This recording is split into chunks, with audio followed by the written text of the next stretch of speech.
Stand by for koolNews Primetime.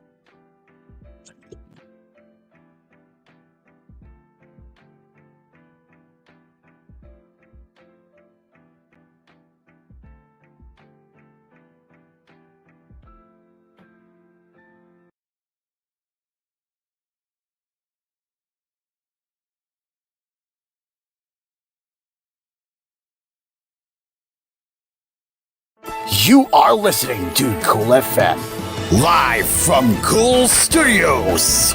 This is koolNews Primetime.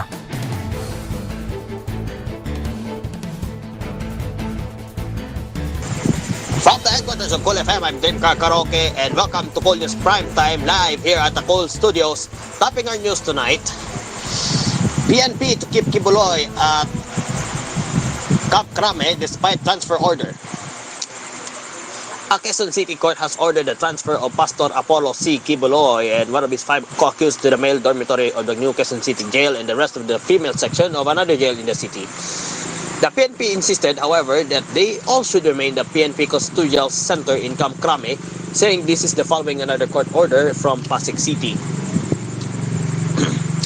Kibuloy surrendered to authorities on Sunday after being holed up for 2 weeks in sprawling compound of his Kingdom of Jesus Christ compound.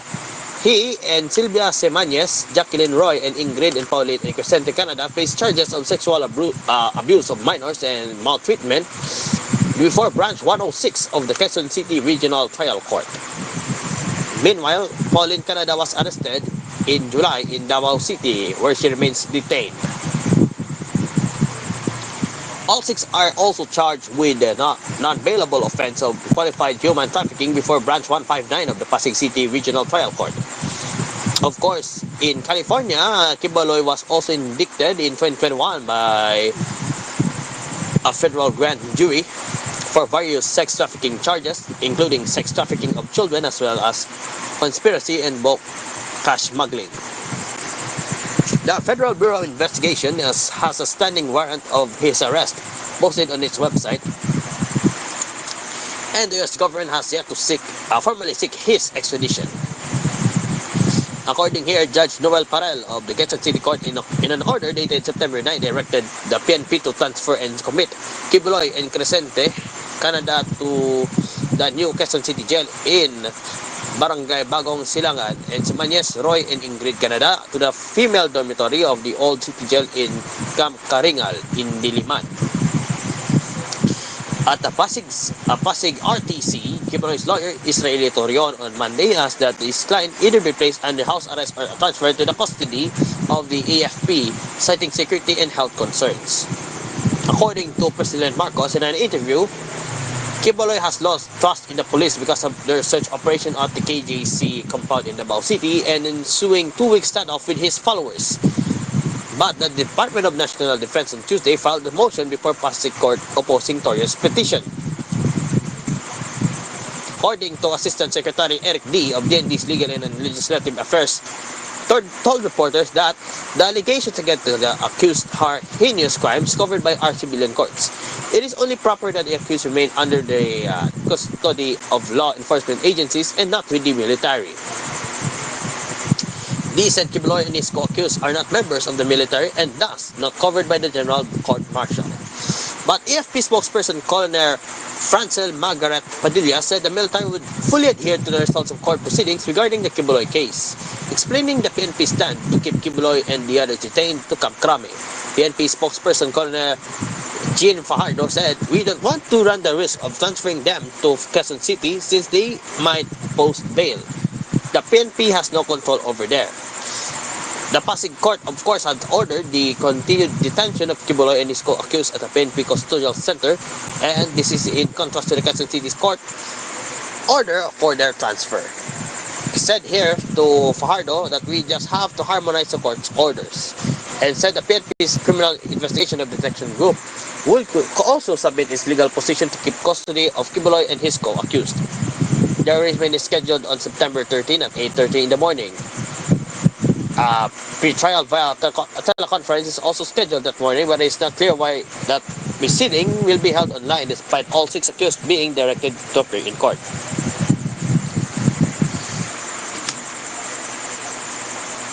Meanwhile, we have here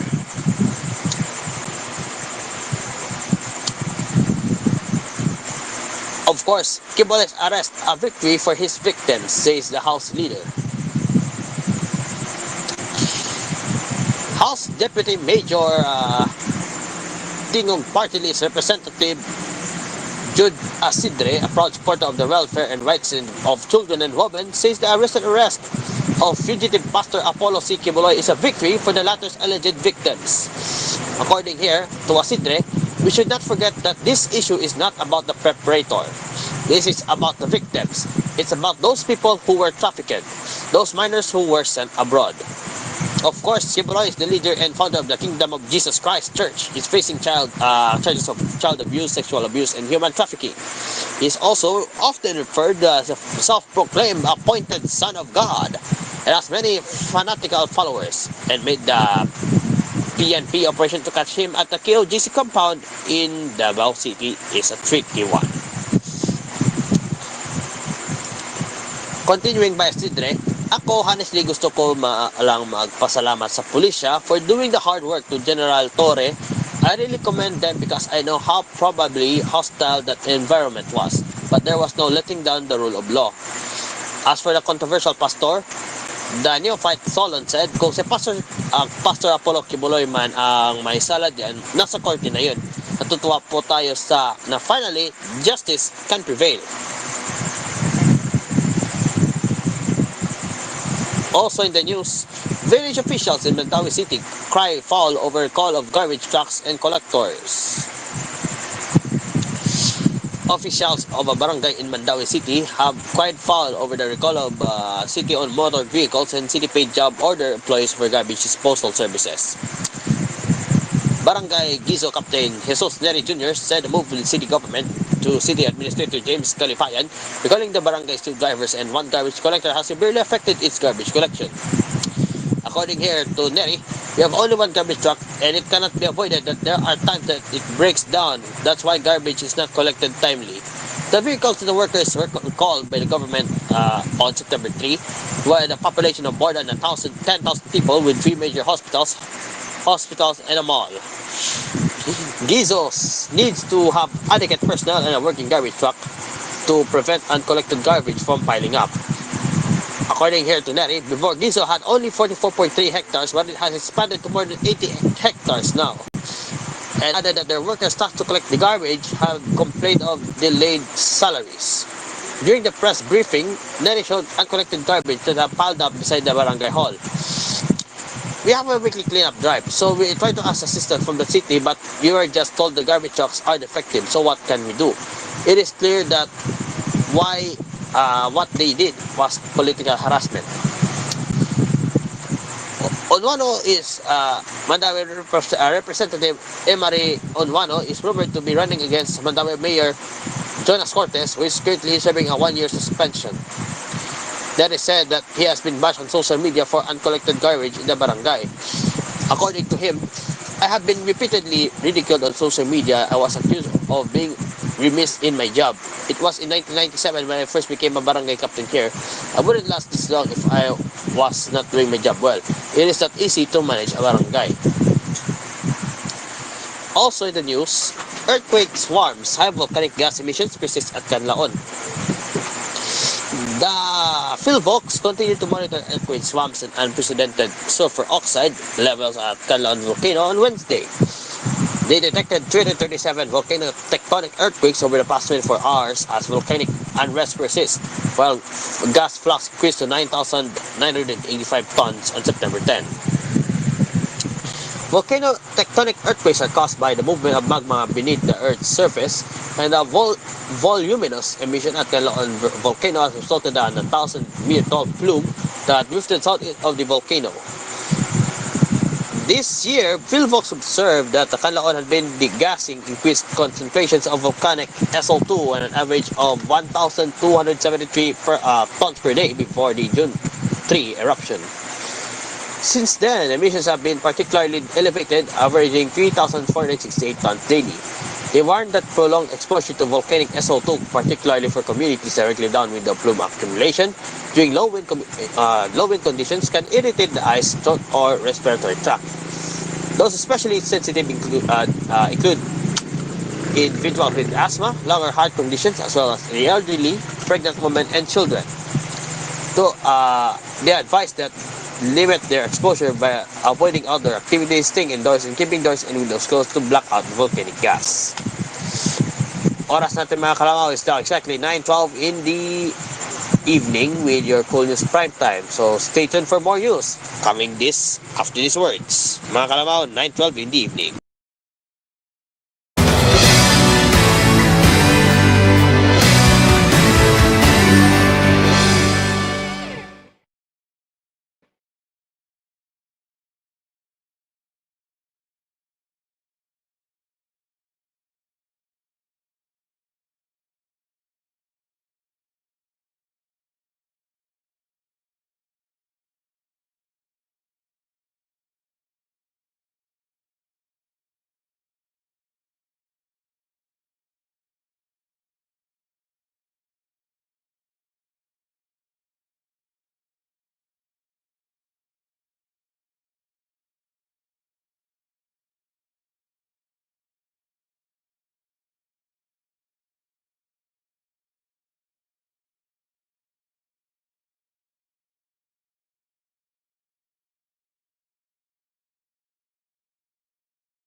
Current news now is now 9:20 in the evening. Miner shot dead over the theft of backhoe materials. A 16-year-old miner suspected of stealing backhoe materials was shot dead inside the barangay hall of Barangay Marinig in Laguna on Sunday afternoon, September 8. Police identified the victim as John Christian Dadoy Valenzuela, resident of Purok 3, Barangay Marinig.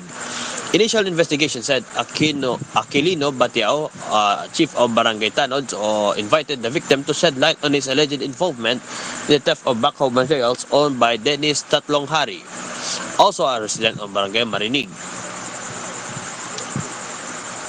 The suspect arrived and shot the victim with a handgun, killing him on the spot.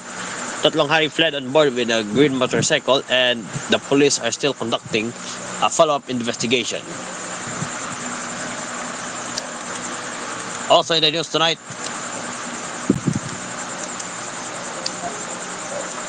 man arrested for online sabong in Oriental Mindoro. Police arrested a 29-year-old man for allegedly engaging in illegal online sabong or cockfighting on Saturday night in Gloria Town in Calapan City. The Criminal Investigation and Detection Group Oriental Mindoro Provincial Field Unit identified the suspect as John Alfred Apilado, a resident of Barangay Maligaya in Gloria. Police identified said the suspect was engaged in online sabong when he was arrested at about 9 p.m. inside a betting station with billiards table owned by Municipal Councilor Owel Janda. Two individuals, a bettor and a financier, and both residents of Barangay Maligaya, was fled. Hunter denied any involvement in illegal activity but admitted that the establishment where the suspect was arrested is owned by their family. Seized from the establishment were bet money, computer, and betting paraphernalia. Apilado faces a case of violation of Presidential Decree number 1602 in relation to Republic Act 10175 or the Cybercrime Prevention Act.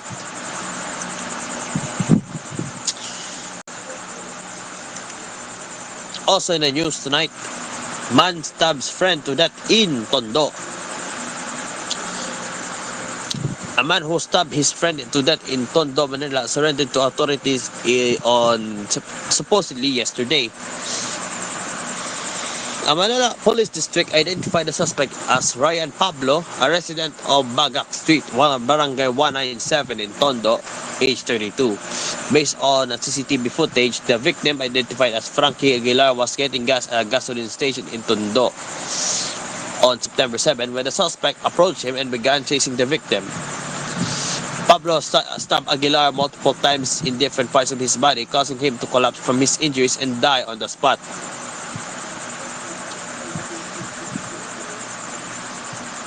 Initial investigation disclosed that the suspect and the victim were friends and neighbors in Barangay 197 and said that the suspect went to Alaminos, Laguna to hide from his crime, but he was pressured after receiving several calls and text messages from his relatives in Tondo about the MPD's follow-up operations.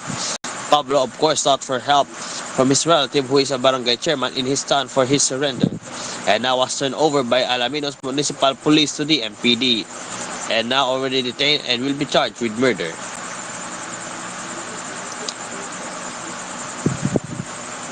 Also, 42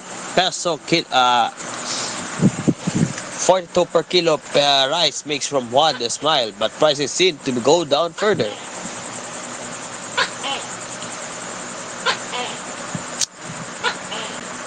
House Speaker Martin Romualdez is happy to see firsthand the lowered prices of rice in the local market, but the best is yet to come for Filipino consumers as the bare months go by.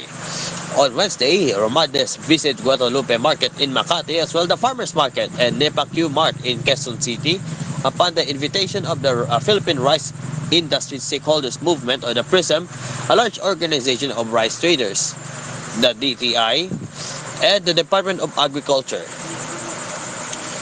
Accompanying the House leader was ACT-CIS Party List Representative Erwin Tulfo, the Deputy Majority Leader for Communications.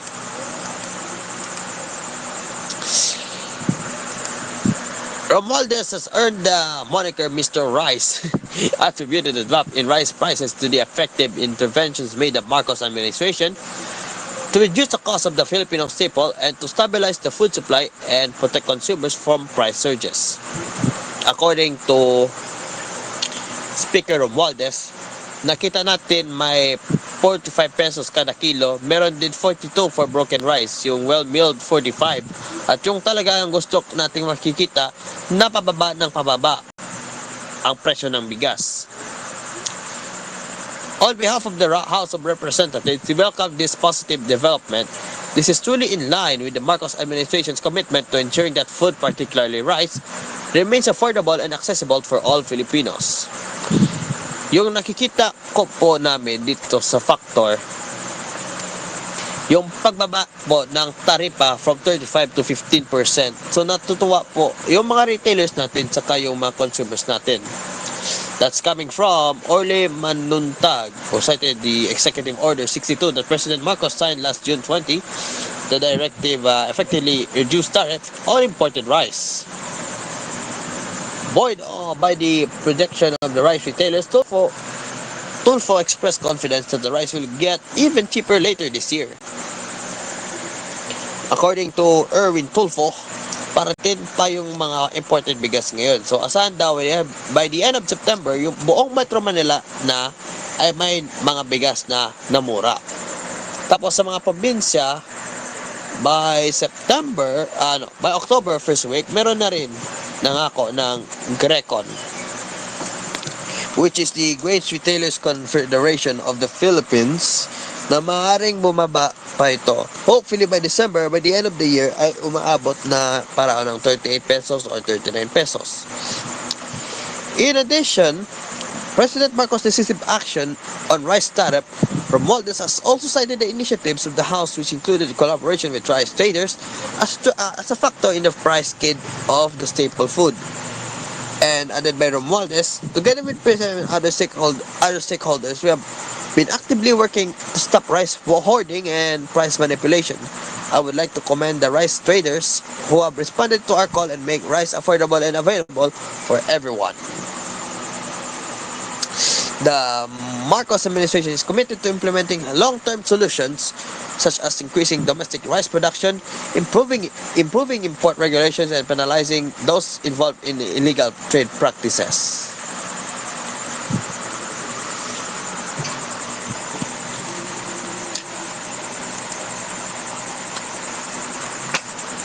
And now our entertainment news, mga kalamaw. New Jeans demands Hybe to bring back Min Hee-jin as the Adores CEO. New Jeans have demanded Hybe, their parent company, to bring back the ousted CEO Min Hee-jin to her former position at the agency Adore. On their live stream at YouTube, September 11, that New Jeans honey, Danielle, Minji, Hayden, and Yain expressed their support to Min Hee-jin, who was removed from her position as the CEO, and gave a September 25 deadline to Hybe.